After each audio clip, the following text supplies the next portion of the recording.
дайын, грантовый, опытный промышленный образец те дайын. Соның ішіндегі бесеуі мұнайға байланысты. Сіз айтып отырған тяжелый мұнайдың проектісі 2006-2008 жылы біз өндірістік испытаниядан өткіздік. Установкамыз дайын. Шымкенттің технопаркінде тұр.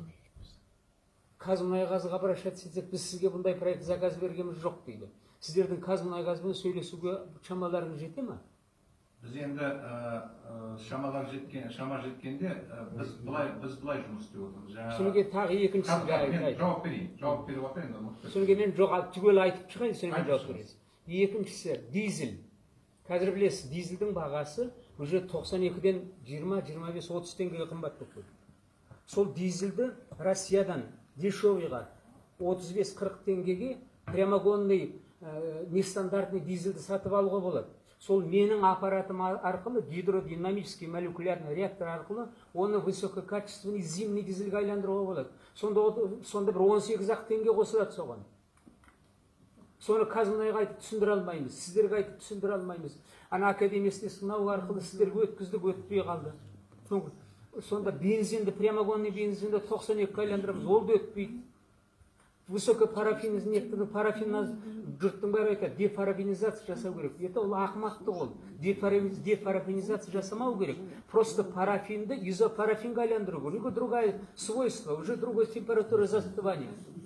Соның бәрі промышленный образец тұр, өткізе алмаймыз жерге.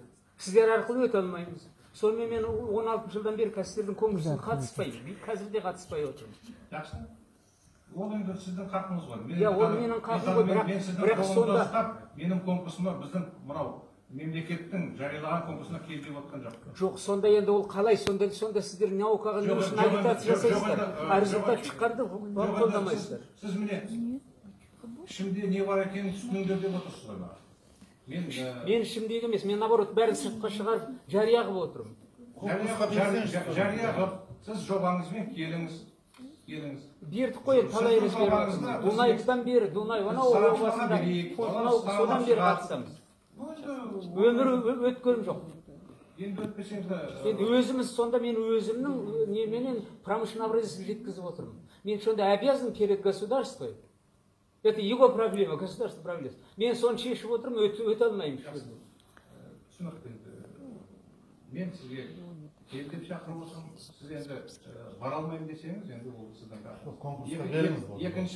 екінші мен айтайын дегенім. Жаңа мен жоба туралы айттым ғой. Біз олармен қалай жұмыс істейміз?